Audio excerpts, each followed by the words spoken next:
It's a good question. Okay, that's a really good question. So an ROI on our investments in our communities doesn't matter to me. It doesn't matter to me, okay? Every dollar we provide comes directly from us to our foundation, and every dollar will directly impact a student. That's how we measure our return on investment.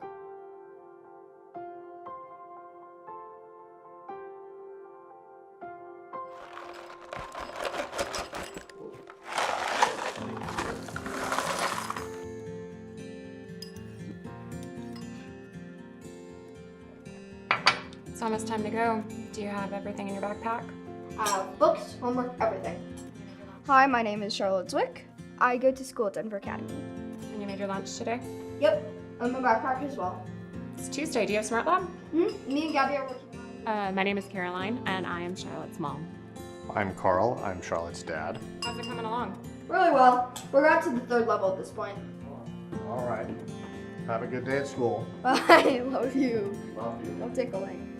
We chose Denver Academy. Well, first of all, there was nothing anywhere close to it. And in doing the research, I mean, it's definitely in the top 10 in the country for kids with dyslexia and ADHD, which is what Charlotte has. So we actually moved from Boulder to Denver for her to go to Denver Academy.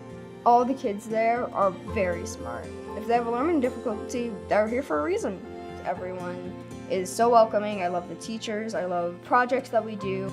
So our philosophy at Denver Academy is every child learns in a different way, and they learn their best way when you meet them at their needs.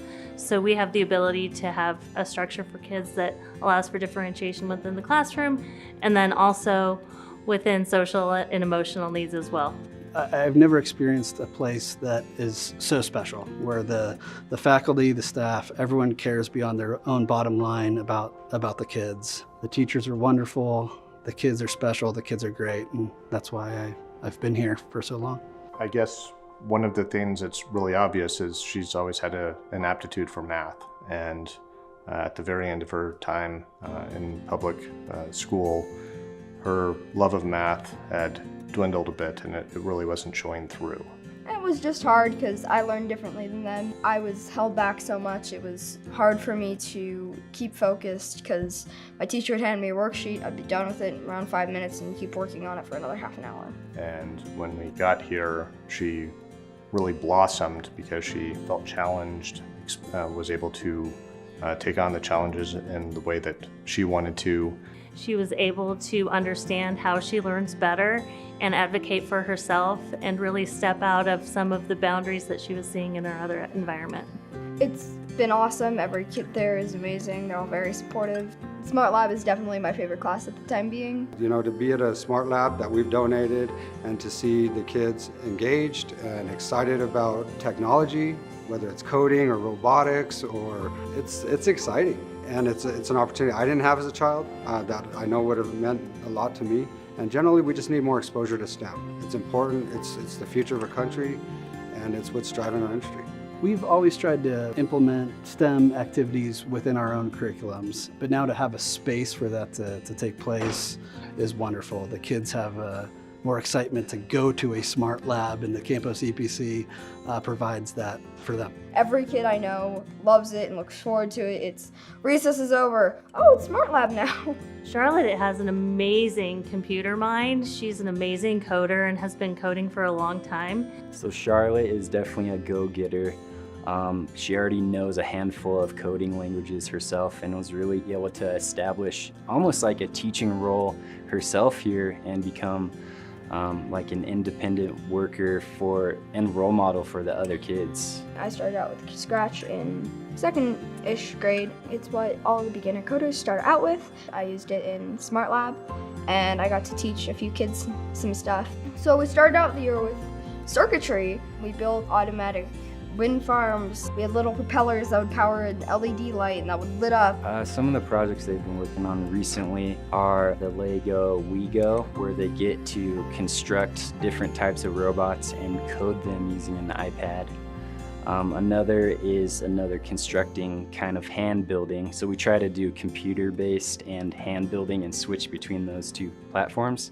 It's called Gooby, and they make architectural models with that. Yeah, we rely on support from our community, from philanthropists, to support our school, to support our facilities and our program.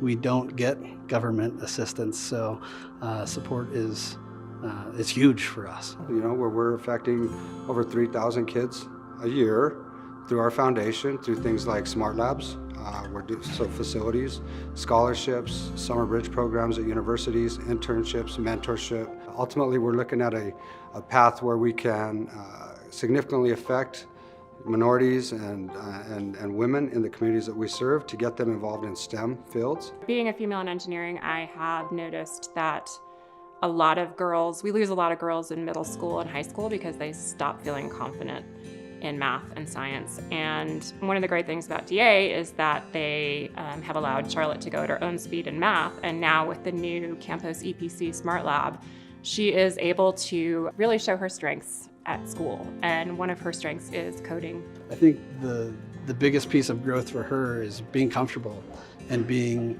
comfortable in being a leader. My dad always said this to me, if you can teach it to someone else, you definitely know what you're talking about. When I fail, it's, especially with coding, it's, okay, that doesn't work.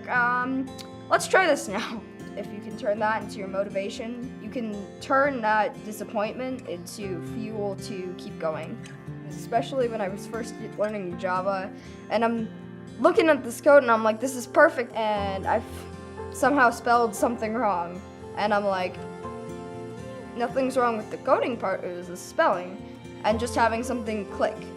Like spelling a word and it just clicks, and I get it right every other time. We got a Chromebook for her, and making sure she can't get anywhere that she's not supposed to, and also keep it to where she can only access it at certain times.